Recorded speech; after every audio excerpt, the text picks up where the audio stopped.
Hi friends, Bangladesh భారతదేశం కంటే ఆనందంలో చాలా చాలా గొప్పగా ఉంది. హ్యాపీనెస్ ఇండెక్స్ అనేది గనక తీసుకొని చూస్తే భారతదేశము అస్సలు పనికిరాదు బంగ్లాదేశ్ ముందు. బంగ్లాదేశ్ చాలా చాలా సంతోషంగా ఉంటుంది. హ్యాపీనెస్ ఇండెక్స్ లో చాలా ముందుంది. బంగ్లాదేశ్ ను చూసి భారతదేశము బుద్ధి తెచ్చుకోవాలి, భారతదేశం నేర్చుకోవాలి అని చెప్పి ఒక ఆల్సేషన్, అదే జర్మన్ షెపర్డ్ ఒకడు పిచ్చివాగుడంతా వాగాడు. వాడి పేరు ధ్రువ్ రాఠీ. ఇప్పటి వరకు వాడి గురించి నేను ఎప్పుడు కూడా మాట్లాడలేదండి. బహుశా మొట్టమొదటిసారి మాట్లాడుతూ ఉన్నాను. చాలా సందర్భాలలో మన కామెంట్ సెక్షన్ లో కొంతమంది వాడి పేరు రాస్తూ ఉంటారు. ఎలక్షన్స్ ముందు కూడా కొంతమంది వాడి పేరు రాస్తూ వాడికి కౌంటర్ ఇవ్వండి, అదండి ఇదని రాస్తుంటారు. నేనండి ఇతర యూట్యూబర్స్ కు, ఇతర యూట్యూబ్ ఛానల్స్ కు కౌంటర్లు ఇవ్వాలి అన్నటువంటి ఇంటెన్షన్ తో ఎప్పుడు కూడా ఉండను. సరే, ఎవడి పని వాడు చేస్తున్నాడు అన్నట్టు చూస్తుంటాను. కానీ దేశానికి వ్యతిరేకంగా పనిచేసే శక్తులలో వీడు కూడా ఒకడు అన్నది ఇక అందులో నిస్సందేహంగా మనకు అర్థమైపోతుంది. హ్యాపీనెస్ ఇండెక్స్ లో బంగ్లాదేశ్ కంటే మన భారతదేశం చాలా వెనకబడి ఉంది అని చెప్పి వెటకారాలు చేస్తూ 4 సంవత్సరాల క్రితం వీడొక వీడియో పెట్టాడు. ఆ వీడియో ప్రస్తుతం భారతీయ జనతా పార్టీ వాళ్ళు జాతీయ స్థాయిలో వైరల్ చేస్తున్నారనమాట. వెటకారాలు అన్ని కూడా వీడి మీద బాగా పడుతూ ఉన్నాయి.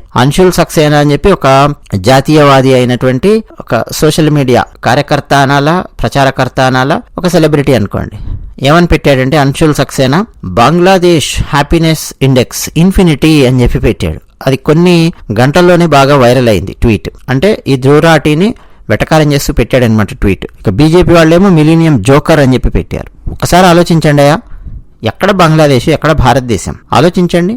ఇప్పుడు భారతదేశంలో ఉన్నటువంటి ఒక అంశాన్ని వేరే దేశంలో ఉన్నటువంటి ఒక అంశంతో మనం పోల్చి కంపేర్ చేసి ఆలోచించొచ్చేమో. అది కూడా ఎటువంటి పరిస్థితుల్లో ఆలోచిస్తున్నాం అన్నది కూడా చాలా కీలకం. ఓవరాల్ హ్యాపీనెస్ విషయాన్ని మనం భారతదేశంతో బంగ్లాదేశ్ని ఎలా కంపేర్ చేస్తామండి చెప్పండి. భారతదేశం మీద దాదాపు ఆధారపడి జీవించేటటువంటి దేశాలలో అది కూడా ఒకటి. మనం వ్యాక్సిన్ తయారు చేస్తే తప్ప బంగ్లాదేశ్ లో వ్యాక్సిన్స్ లేనటువంటి పరిస్థితి కోవిడ్ టైంలో. అవునా కాదా? మన భారతదేశము ఎంత ముందుందండి చాలా విషయాల్లో. ఆలోచించండి. బంగ్లాదేశ్ జనాభా ఎంత, మన జనాభా ఎంత కంపేర్ చేయండి. సో మన దగ్గర హ్యాపీనెస్ ఇండెక్స్ ఒకవేళ తీసుకున్నా గానీ సాటిస్ఫై చేయాలంటే ఎంతమంది జనాలను సాటిస్ఫై చేయాలి? తర్వాత ఈ హ్యాపీనెస్ ఇండెక్స్ అనేది యూరోప్ లోని కొన్ని కంపెనీలు, పాశ్చాత్య కంపెనీలు రకరకాలుగా క్యాలిక్యులేట్ చేసే ప్రయత్నం చేస్తూ ఉంటారు. సో ఆ దేశం ఇంత హ్యాపీగా ఉంది, ఈ దేశం ఇంత హ్యాపీగా ఉంది అని చెప్పి క్యాలిక్యులేట్ చేస్తుంటారు. బట్ ఆ క్యాలిక్యులేట్ చేసేవాళ్ళు కూడా ఎవరు అన్నది పెద్ద ప్రశ్న. నెక్స్ట్ అండి, మన భారతదేశం కూడా ఇట్లా హ్యాపీనెస్ ఇండెక్స్ క్యాలిక్యులేట్ చేస్తాం, తలసరి ఆదాయం క్యాలిక్యులేట్ చేస్తాం, అది క్యాలిక్యులేట్ చేస్తాం, ఇది క్యాలిక్యులేట్ చేస్తామని కొన్ని సంస్థలను నెలకొల్పి మనం కూడా వేరే వాళ్లకు రేటింగ్ ఇచ్చేటటువంటి పరిస్థితి వస్తుంది, రావాలి. నరేంద్ర మోదీ గారు అంతకుముందు ఒకసారి లోక్సభలో మాట్లాడారు. మనం కూడా కొన్ని స్థాపించి సంస్థలను మనం రేటింగ్ ఇద్దాం అన్ని దేశాలకు. వేరే వాడేవాడు మనకు రేటింగ్ ఇవ్వడం ఏంటి అన్నట్టు నరేంద్ర మోదీ గారు మాట్లాడారు. ఈ ధ్రువ్ రాఠీ అనేవాడండి నిరంతరం భారతదేశం మీద విషం చిమ్మడం, నరేంద్ర మోదీ గారి మీద విషం చిమ్మడం. ఆ మధ్య నేను ఏదో ఒక వీడియో పెట్టాను 2 వారాల క్రితం. ఉత్తరాంధ్రకు చెందినటువంటి ఒక అబ్బాయి, మన తెలుగు అబ్బాయి, నా కామెంట్ సెక్షన్ లో నీతి సూత్రాలు, నీతి బోధ చేస్తున్నాడు. ఏమన్నా తెలుసా? అన్న మీ వీడియోస్ అన్ని నచ్చుతాయి, అంతా కంటెంట్ బాగుంటుంది, కానీ కేవలం నరేంద్ర మోదీని మాత్రమే ఎప్పుడు మీరు పొగుడుతూ వీడియోస్ పెడుతూ ఉంటారు. అదే మీరు ఆ ధ్రువ్ రాఠీని చూడండి. అలాగే తెలుగులో కూడా ఇంకొక ఆవిడ పేరు చెప్పాడులేండి, ఆ పేరు చెప్పడానికి నాకు ఇష్టం లేదు. ఒక లేడీ పేరు చెప్పాడు. ఆమెను చూసి నేర్చుకోండి, ధ్రువ్ రాఠీని చూసి నేర్చుకోండి అని చెప్పి నాకు ఈ 2 పేర్లు రాశాడు. మామూలుగా ఈ 2 పేర్లు రాయకుండా ఉంటేనేమో లైట్ తీసుకునేవాడిని కామెంట్. ఈ 2 పేర్లు రాసేవారికి నేను సమాధానం ఇచ్చాను. ఏమయ్యా నువ్వు 2 పేర్లు రాసావు కదా యూట్యూబర్స్ వాళ్ళవి, నరేంద్ర మోదీ గారిని పొగుడుతూ వాళ్ళు పెట్టిన వీడియోస్ ఒక 10 నాకు చూపించు, అప్పుడు నేను వాళ్ళని చూసి నేర్చుకుంటాను, వాళ్ళని తెలియచేయడం నాకు లేవు కదా అని చెప్పి నేను సమాధానం ఇచ్చాను. ఇచ్చే వరకు నాకు కౌంటర్ ఇవ్వలేక ఏంటంటో తిట్టుకుంటూ రాశాడు. మన తెలుగు వాళ్ళల్లో ఏ స్థాయి విషయం ఎక్కిందో చూడండి. ఆ ధ్రువ్ రాఠీ గారి వీడియోలు నచ్చుతున్నాయి. ఎందుకని నరేంద్ర మోదీ గారికి వ్యతిరేకంగా విషయం చిమ్ముతూ వీడియోస్ పెడుతున్నాడు కాబట్టి. నరేంద్ర మోదీకి వ్యతిరేకంగా విషయం చిమ్ముతూ వీడియోస్ పెడితే మన తెలుగు వాళ్ళకి ఎందుకు నచ్చుతాయి? 2018 నుంచి మన తెలుగు నాట మీడియా ఛానల్స్, న్యూస్ పేపర్స్ అన్ని నరేంద్ర మోదీ గారికి వ్యతిరేకంగా విషం ఎక్కించి విషం నింపి పెట్టాయి కాబట్టి 2019 ఎలక్షన్స్ లో ఒక పార్టీని గెలిపించడానికి శాయశక్తుల ప్రయత్నం చేస్తూ అందులో భాగంగా మోదీ గారి మీద విషం చిమ్ముతూ ఏంటంటో వ్యూహాలు వేశారు. వ్యూహాలన్నీ బెడిసి కొట్టాయి. కానీ మోదీ గారి మీద వాళ్ళు ఎక్కించిన విషం మాత్రం అలాగే ఉండిపోయింది.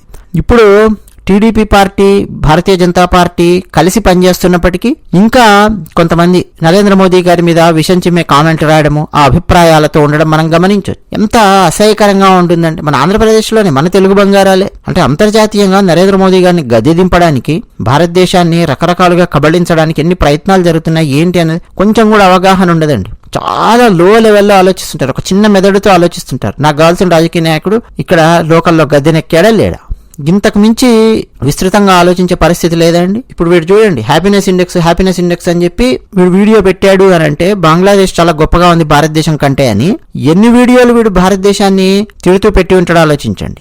వీడి ఇంటెన్షన్ ఏంటంటే నరేంద్ర మోదీని గద్దె దింపడం. మోదీని గద్దె దింపడానికి జార్జ్ సోరోస్ లాంటి వాళ్ళు ఇంకా చాలా మంది రకరకాల ప్రయత్నాలు చేస్తున్నారు, భారతదేశానికి వ్యతిరేకంగా పనిచేసే శక్తులు. వాడి వీడియో పెట్టగానే వాడి వీడియోకు అద్భుతంగా కామెంట్స్ రాసేవాళ్ళు ఎవరో తెలుసా? పాకిస్తాన్ వాళ్ళు. వాడి వీడియోకి సంబంధించిన షార్ట్స్ అప్పుడప్పుడు ఫేస్బుక్ లో నాకు కనిపిస్తూ ఉంటాయి, స్క్రోల్ చేస్తుంటే దాని కింద ఎవడ్రా బాబు కామెంట్లు రాసేది అని చెప్పి చూస్తే మొత్తం ముస్లిమ్స్ కామెంట్స్ ఉంటాయి. ఎవరబ్బా వాళ్ళు అని చెప్పి నేను ఒక్కొక్క అకౌంట్ లోకి వెళ్ళి చూస్తే వాళ్ళందరండి ఎక్కువ శాతం మంది పాకిస్తాన్ బ్యాచ్ ఉంటారు. పాకిస్తాన్ బ్యాచ్ వాడి వీడియోస్ కి లైకులు కొడుతూ కామెంట్ రాస్తూ ఉండేది. ఆ తర్వాత మన భారతదేశంలో ఉండేటటువంటి 2 మతాలు, ఆ మతాలకు చెందినటువంటి వాళ్ళు విస్తృతంగా వాడి వీడియోలు ప్రమోట్ చేస్తూ కామెంట్స్ రాస్తుంటారు, ధ్రువరా టీవీ. అంతేకాకుండా కాంగ్రెస్ టూల్ కిట్ అనేది ఒకటి ఉంటుందండి. వాళ్ళు వీడియో వాడు పెట్టగానే కాంగ్రెస్ టూల్ కిట్ యాక్టివేట్ అవుతుంది. యాక్టివేట్ అయ్యి టకటక ఒక 100 ట్వీట్లు పెట్టడము, బాట్స్ యాక్టివేట్ అవ్వడము, 100 ట్వీట్లు, ఆ వీడియోస్ వైరల్ చేయడము, ఇవన్నీ చాలా తతంగాలు చాలా జరుగుతున్నాయండి. వాళ్ళ ఇంటెన్షన్ మోడీని గద్దె దింపడం. అందుకు భారతదేశం మీద అవసరమైతే విషయం చిమ్మినా చిమ్ముతారు. అందులో భాగంగానే బంగ్లాదేశ్ చాలా గొప్పది, బంగ్లాదేశ్ను పక్కనున్న బంగ్లాదేశ్ను చూసి భారతదేశం నేర్చుకోవాలి, వాళ్ళ ప్రజలను ఎలా సంతోషంగా ఉంచాలో అని చెప్పి వీడియోలు అనమాట. ఇప్పుడు ఆ వీడియోలన్నీ బయటికి తీసి ఒరే ఎదవా చూడరా, బంగ్లాదేశ్ చాలా ఆనందంగా ఉంది, చాలా హ్యాపీగా ఉంది అని చెప్పి మాట్లాడావు, ఏమైందిరా బంగ్లాదేశ్ పరిస్థితి, అక్కడి ప్రధానమంత్రి భవనంలో కూడా అందరూ దూసుకొని వెళ్ళి ఆమె ఇంట్లో ఉన్నటువంటి వాటిని లూటీ చేసి ఎత్తుకుపోయారు, వ్యాండలైజ్ చేశారు, ఆమె ఇంట్లో చికెన్ బిర్యానీ వండుకొని తిన్నారు, ప్రధానమంత్రి బెడ్ మీద ఒకడు పడుకున్నాడు, ఆ ఫ్రిడ్జ్ లో ఉన్నటువంటి చేపలు గీపలన్నీ ఎత్తుకుపోయారు, ఆమె ఇంటినే మొత్తం కబ్జా చేసినటువంటి పరిస్థితి, తాత్కాలికంగా రోడ్ల మీదకి వచ్చి జనం పిచ్చగా బిహేవ్ చేస్తున్నారు, అసలు బంగ్లాదేశ్ లో అరాచకము, పూర్తి బంగ్లాదేశ్ లో సైన్యం దిగినా సరే కంట్రోల్ కానటువంటి పరిస్థితి ఉంది, సైన్యం యొక్క యుద్ధ ట్యాంకుల మీదకెక్కి డాన్సులు చేశారు అని చెప్పి మనం చెప్పాల్సినటువంటి తరుణం ఇది. అంతేకాదండి, బంగ్లాదేశ్ ఏర్పడడానికి కారణమైనటువంటి వ్యక్తి షేక్ ముజిబుర్ రెహమాన్, బంగబంధు అని చెప్పి పిలుస్తారు. అసలు షేక్ ముజిబుర్ రెహమాన్ లేకపోతే బంగ్లాదేశ్ అనే దేశమే లేదు. ఆయన ఫస్ట్ కీలకమైనటువంటి పాత్ర పోషించాడు ఆ దేశం నుంచి. ఆ తర్వాత మన భారతదేశం సహాయం చేయడం అదంతా తర్వాత. ఫస్ట్ అక్కడ కీలకమైన పాత్ర పోషించింది, ఉద్యమాన్ని నిర్మించింది, అవన్నీ చేసింది ఎవరనంటే షేక్ ముజిబుర్ రెహమాన్. ఆయనను కూడా చాలా దారుణంగా పొట్టన పెట్టుకుంది బంగ్లాదేశ్ సైన్యం. అంత భయంకరమైన దేశం అది బంగ్లాదేశ్. అంతేకాదండి, ఇప్పుడు ఆయన విగ్రహాన్ని, పెద్ద విగ్రహం ఉంటే ఆందోళనకారుల పేరు మీద కొంతమంది వెళ్ళి, బంగ్లాదేశ్ ప్రతిపక్ష పార్టీకి చెందినటువంటి వాళ్ళు ఆయన విగ్రహాన్ని బద్దలు కొడుతూ ఉన్నారు, కూల్ చేసే ప్రయత్నం చేస్తూ ఉన్నారు. అటువంటి ఫొటోస్ కూడా బాగా వైరల్ అయ్యాయి. అర్థమవుతుంది కదా, బంగ్లాదేశ్ అనే ఒక దేశాన్ని ఏర్పరచడానికి కష్టపడినటువంటి వ్యక్తి యొక్క విగ్రహాలను బద్దలు కొడుతున్నారు బంగ్లాదేశ్ లో. మరి హ్యాపీనెస్ ఇండెక్స్ కనుక భారతదేశాన్ని మించినటువంటి స్థాయిలో ఉంటే ఈ స్థాయి గొడవలు, అరాచకాలు, విప్లవాలు అవన్నీ రావు కదండి బంగ్లాదేశ్ లో. మరి ఏం చేస్తున్నాడు, నేను 4 సంవత్సరాల క్రితం పెట్టాను వీడియో, అది ఇప్పుడు కాదు అని చెప్పి మళ్ళీ ఏదో కౌంటర్ ఇచ్చే ప్రయత్నం చేశాడు ట్విట్టర్ లో భారతీయ జనతా పార్టీ వాళ్ళకి. మరి నువ్వు అహెడ్ థింక్ చేయాలి కదా, ఎప్పటికప్పుడు న్యూస్ చెప్పడం కాదు కదా నువ్వు చేస్తున్నది. న్యూస్ చదువుతున్నావు నువ్వేమన్నా, ఆ రోజు న్యూస్ నేను తీసుకొని చదివానండి అంటే కాదు కదా. మరి నువ్వు అనలిస్ట్ కదా, అనలిస్ట్ అంటే ఎట్లుండాలి, అహెడ్ ఆఫ్ ద టైమ్స్ ఆలోచించగలగాలి కదా. మొన్న మధ్య కేఎస్ ప్రసాద్ అనే వ్యక్తిని ఉతికారేశారు అందరూ. ఉతికారేయడం అంటే కొట్టడం కాదు. మన ఆంధ్రప్రదేశ్ ఎలక్షన్స్ అయిపోయిన తర్వాత విమర్శించారు, తిట్టారు. ఎందుకంటే చాలా ఓవర్ యాక్షన్ చేశాడు ఆ క్యాండిడేట్ గత 2.5 ఏళ్ల నుంచి. టీఆర్ఎస్ పార్టీ ఓడిపోతుందిరా నాయన, కాంగ్రెస్ పార్టీ గెలుస్తుంది తెలంగాణలో అని దాదాపు అన్ని ఎగ్జిట్ పోల్స్ చెప్తున్నాయి అని చెప్పినా గానీ వినడు. ఏదో సొల్లు చెప్తాడు, టీఆర్ఎస్ పార్టీ గెలుస్తుంది అంటాడు, వైసీపీ గెలుస్తుందని చెప్పి చిట్ట చివరి క్షణం వరకు ఫుల్ వాదించాడు. అంతేకాదు ఇష్టాన్ని విషంగా ఎక్కాడు టీడీపీ మీద. విమర్శించడం వేరు, విషంగా ఎక్కడం వేరండి. పవన్ కళ్యాణ్ గారి మీద విషం విషం విషం విషం. పవన్ కళ్యాణ్ అయితే ఒక గంజిలో పడిన ఈగలాగా తీసి అవతల బారేసేటట్టు మాట్లాడేవాడు. అనలిస్ట్ అని ఎవరిని పిలుస్తారండి, అహెడ్ ఆఫ్ ద టైమ్స్ ఆలోచించాలి అనాలిసిస్ అంటే. అది ఎక్కడుంది వీడికంటే వీడికి ధ్రువరాటికి. వాడు ఇంటెన్షనల్ గా వాడు చేస్తున్నాడండి.